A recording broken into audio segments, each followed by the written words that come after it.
약속을 하면 부담이 되는 약속이 있습니다. 반면에 그 약속의 날짜를 기다리는 설레는 경우도 있습니다. 아마 여러분 중에서도 그러실 겁니다. 약속하면 부담되고, 약속하면 설레고, 기쁘고, 안도감이 도는 그런 약속들을 생각나실 겁니다. 감사한 것은 우리 주님께서는 약속하시고 실천하시는 분이십니다. 성경이라는 것 자체가 신약과 구약이 약속의 말씀입니다.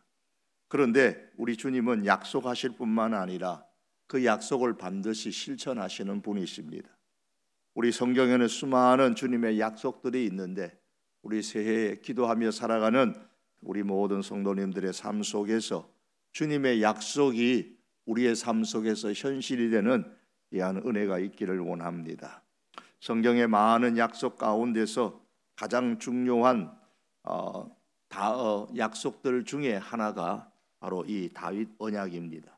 성경 전체의 내용을 통일성 있게 이해하는 데에 성경 신학에서는 여러 단어들로 그렇게 설명을 합니다. 그 중에 가장 대표적인 단어가 바로 언약이라는 단어입니다. 그런데 하나님이 하시는 이 성경의 언약의 특징을 보면 사람이 먼저 하나님께 약속을 제안하는 것이 아니고 사실 그럴 자격이 없거든요. 항상 하나님께서 사람을 향하여서 먼저 약속하시는 내용들입니다. 다윗 언약 역시 그러합니다. 오늘 이 시간에 다윗의 언약이 생기게 된 배경과 간략한 그 내용, 그리고 오늘날 다윗 언약이 오늘 우리들에게 주는 의미에 대해서 짧은 시간 동안에 이 시간 말씀을 드리기를 원합니다. 본문 바로 앞에 보시면 다윗 언약이 어떻게 나오게 되었는지 그 배경을 설명을 합니다. 다윗이 주변 나라의 적들을 다 정리하고 나라에 평안이 왔습니다. 또 개인적으로도 굉장히 평안한 삶을 살게 되고 심리적으로도 굉장히 평안해졌습니다.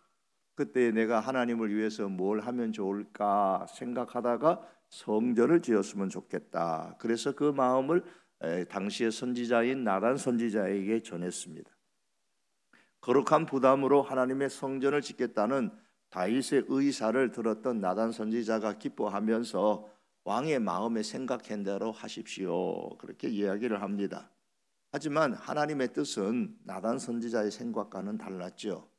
하나님께서는 4절 이하의 본문 전체에서 내가 나를 위하여 나의 집을 세우겠느냐 아니라 내가 너를 위하여 너의 집을 세우리라고 말씀을 줍니다. 성전 짓는 것은 일단 다윗이 짓지 못하도록 하셨습니다마는 하나님의 집을 짓고자 하는 이 다윗의 모습을 보시고 하나님께서 다윗의 집을 세워 주시겠다고 말씀하시면서 언약하신 내용이 다윗 내용입니다. 이 다윗 언약의 내용은 크게 보면 작게 보면 좀 더 두세 넷으로 나눌 수 있지만 크게 보면 한 두 가지로 생각을 하게 됩니다. 14절에 보시면 하나님이 아버지가 되고 그는 내 아들이 될 것이다 라는 약속입니다. 14절 나는 그에게 아버지가 되고 그는 내게 아들이 되리니.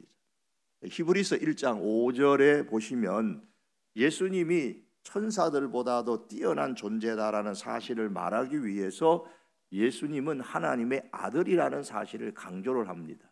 천사들은 하나님이 부리는 그런 종들이고 예수님은 하나님의 아들이니 종과 아들은 비교할 수 없다.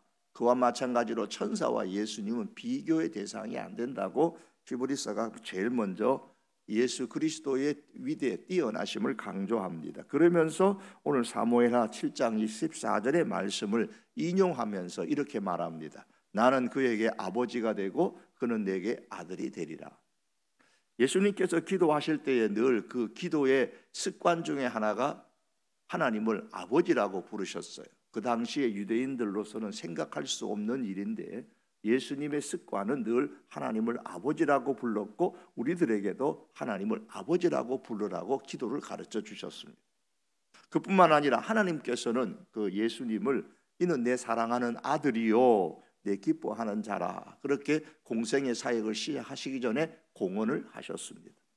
그러므로 다윗 언약은 다윗의 아들 솔로몬에 대한 약속이 아니고 다윗의 자손으로 오실 예수 그리스도와 예수님으로 말미암아 세워지게 될 교회, 그리고 하나님의 나라에 관한 약속입니다. 구약의 많은 선지자들은 이 다윗 언약을 기억하고 하나님께서는 약속하신 다윗의 후손을, 즉 메시아로 보내주실 것이고 그를 통해서 영원한 나라를 세우실 것이다 라고 선포를 많이 했습니다. 그리고 신약 성경에 오면 처음인 마태복음 1장에서는 아브라함과 다윗의 자손 예수 그리스도의 족보라고 밝히면서 예수님의 오심과 그로 통해 이 땅에 세워지는 하나님의 나라가 다윗 언약의 성취다라는 사실을 강조합니다. 초대교회 성도들은 다윗에게 주신 이 다윗 언약이 예수님으로 말미암아 성취되었다라는 것을 굳게 믿었습니다. 예컨대 사도행전 13장 23절에 보면 하나님이 약속하신 대로 이 사람의, 즉 다윗의 후손에서 이스라엘을 위하여 구주를 세우셨으니 곧 예수라. 이 다윗의 후손, 다윗의 언약에서 말하는 이 다윗의 후손이 솔로몬이 아니라 예수님이다라는 사실을 초대교회 성도들은 그렇게 믿었습니다. 그러므로 이 다윗 언약은 지금도 여전히 교회를 통해서 진행되고 있는데 그것은 바로 예수 그리스도를 통한 구주, 즉 구속의 사역입니다. 또한 다윗 언약의 또 한 가지 내용은 다윗 나라의 왕위를 영원히 견고하게 하시겠다라는 약속입니다. 이 내용은 13절과 16절에 기록됩니다.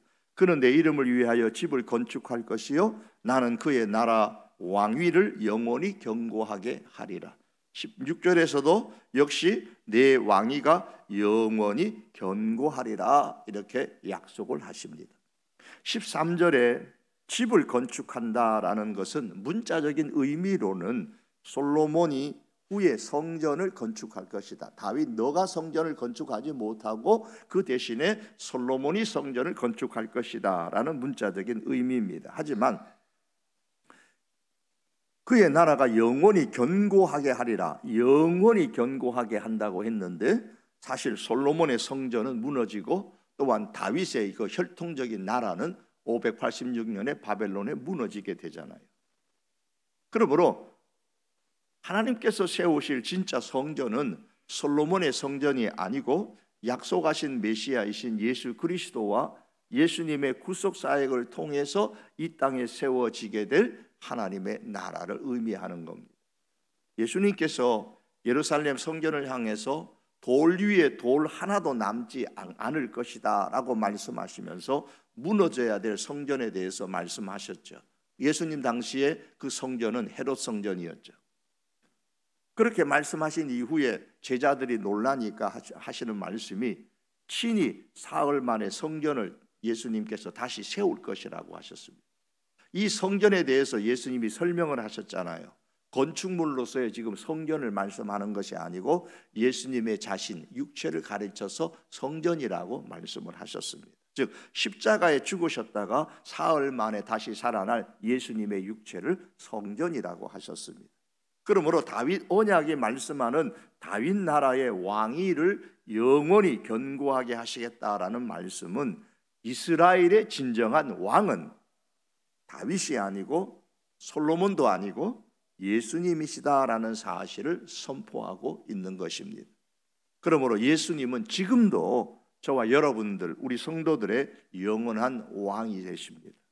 그리고 우리 성도들은 영원히 예수님의 백성이 됩니다. 다윗 언약으로 말미암아 그렇게 성취되어졌죠.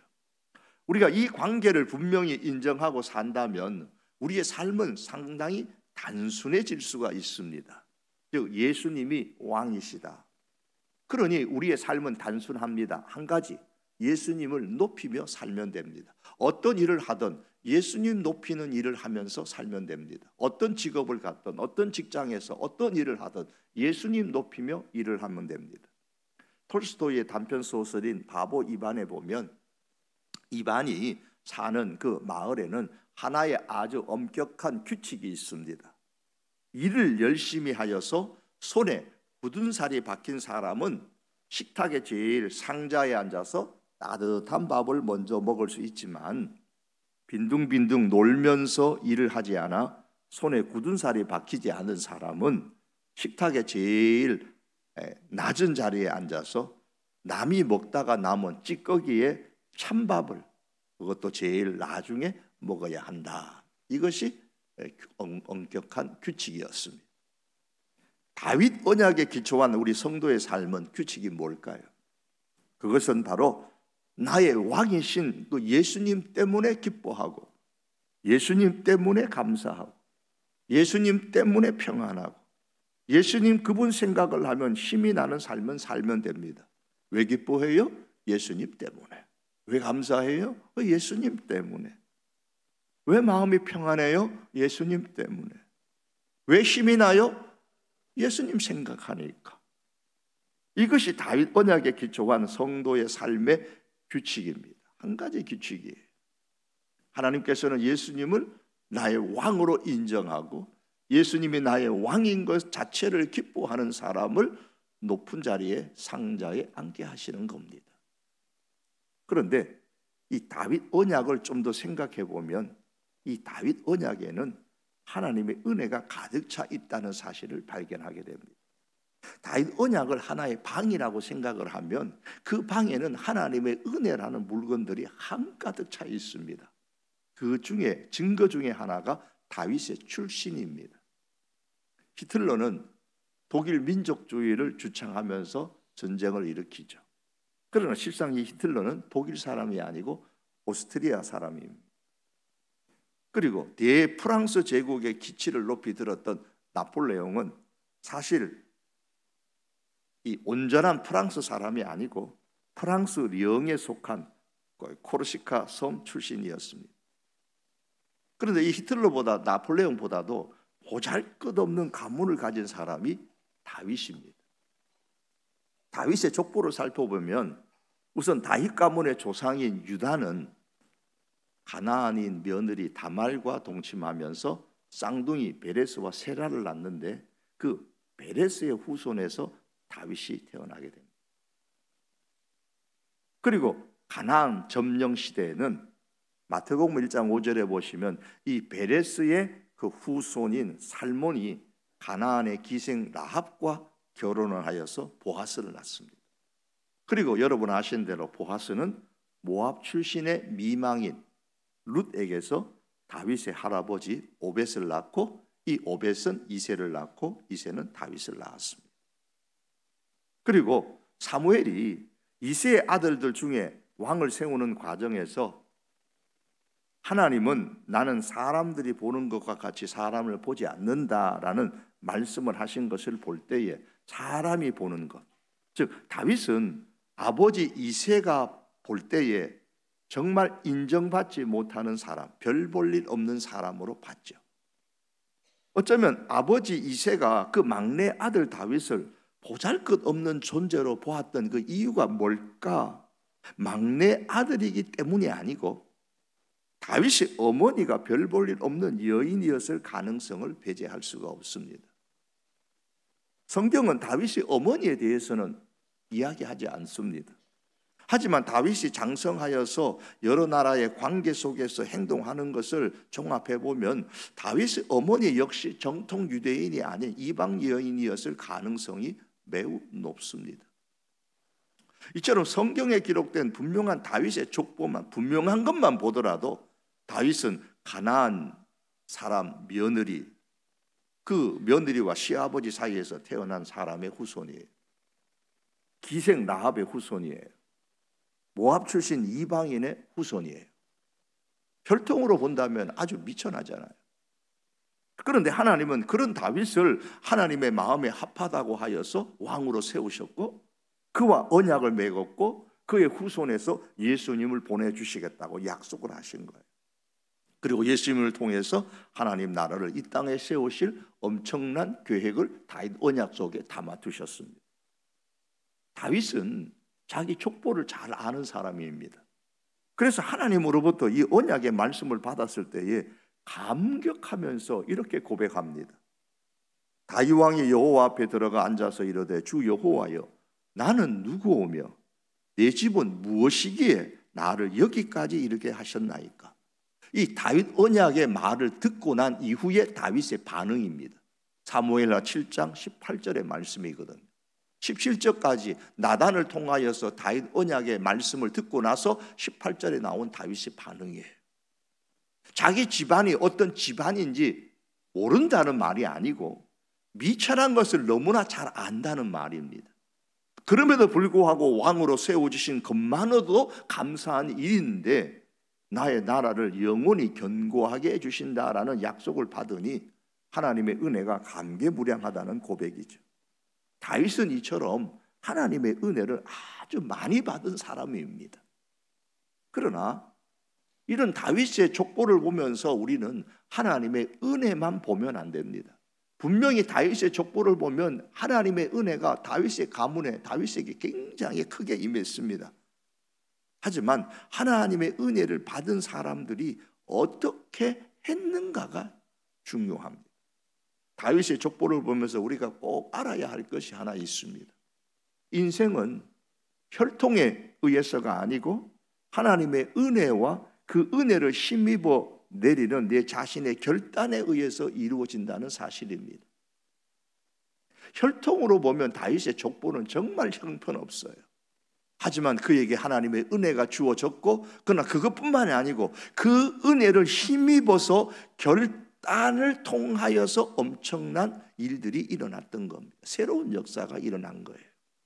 비록 다윗의 가문은 빈약하게 이럴 때 없었다 하지만 다윗의 그 미천한 조상들은 모두 하나님의 은혜를 힘입어서 신앙의 결단을 내림으로 그의 가문이 이루어진 겁니다. 기생 라합을 보십시오.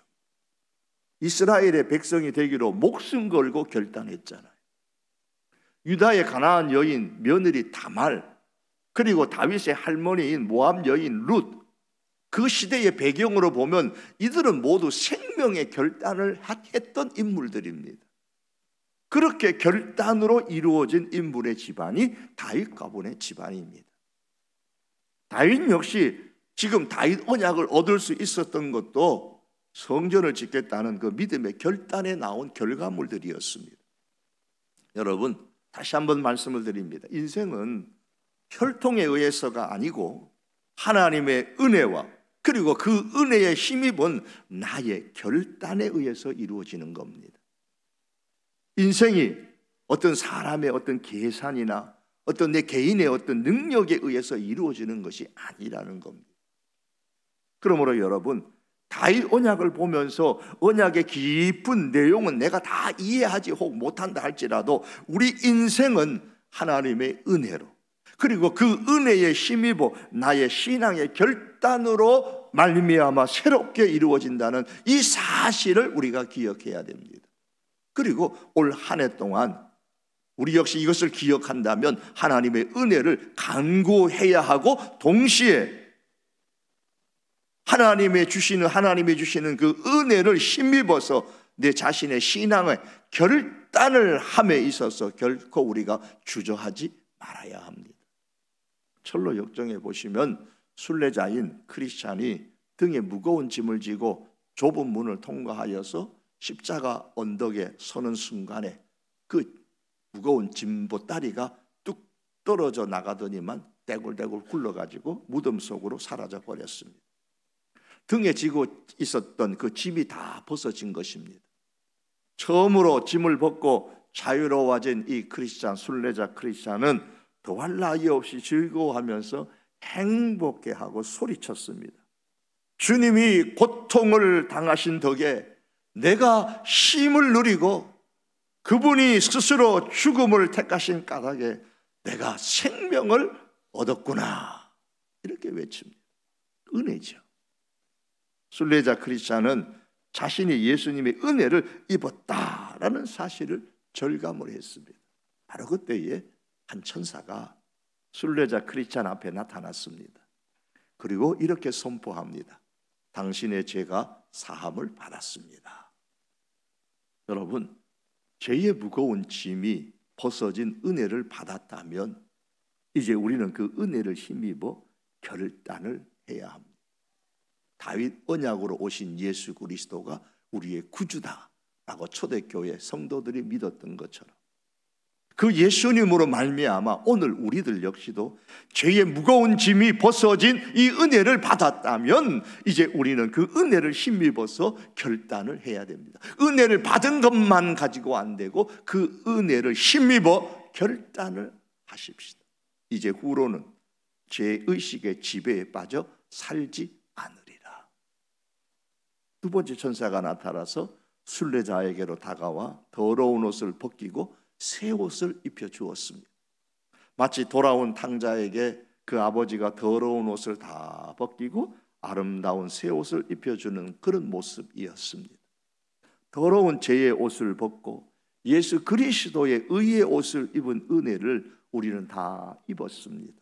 그렇다면 이제 그 은혜를 힘입어서 우리 역시 결단을 해야 합니다. 이제 예수 그리스도의 옷을 입은 자의 그 신분에 걸맞는 삶을 살리라. 바울은 예수님의 은혜를 받은 이후에 은혜만 받았을 뿐만 아니라 옛사람을 벗어버리고 새 사람을 입고 살겠다, 그렇게 결단을 했습니다. 세 번째 천사가 이 순례자 크리스찬에게 다가와서 이마에 인을 쳤습니다. 인을 쳤다라는 말은 하나님의 자녀로 확실하게 인증을 했다라는 것이죠. 인을 친 이후에 다시 세 번째 천사가 단단히 봉인된 두루마리 하나를 이 순례자에게 주었습니다. 그리고 이렇게 말합니다. 길을 가면서 이 두루마리를 자주 펼쳐보라. 이 두루마리는 새 예루살렘에 도착하는 날까지 필요할 것이다. 하나님의 자녀가 되는 은혜를 받았다면 이제 우리는 그 은혜에 힘입어서 올해도 결단하고 가야 됩니다. 천국에 가는 날까지, 이 한 해를 다 보내기까지 성경을 매일매일 펼치고 이 성경을 붙들고 이 성경의 안내를 받아 걸어가리라. 사랑하는 성도 여러분, 다윗 언약은 다윗에게만 은혜를 준 것이 아닙니다. 다윗 언약을 통해서 구주 예수님께서 이 땅에 오셨고 왕 되신 예수님께서 이 땅에 오셔서 지금도 우리의 왕으로 존재하십니다. 예수님으로 인해 우리가 죄사함 받고 의롭게 되었고 하나님의 자녀가 되는 은혜를 받게 되었고 왕 되신 주님의 통치하에 주님의 백성으로 살아갑니다. 그렇다면 이제 우리들도 그 은혜를 힘입어 결단을 하십시다. 이제 이후로 죄의식의 지배에 빠져 살지 않겠다. 이제 예수 그리스도의 옷을 입은 자의 신분에 걸맞는 삶을 살겠다. 천국 가는 그날까지, 아니 이 한 해를 다 보내는 12월 31일 마지막 날까지라도 성경을 매일매일 펼치고 그 성경을 붙들고 성경의 안내를 받으면서 걸어가겠다. 은혜를 힘입어 이 결단 가운데서 이 새해를 걸어갈 수 있는 시작하는 저와 여러분 될 수 있기를 주님의 이름으로 축복합니다. 예, 우리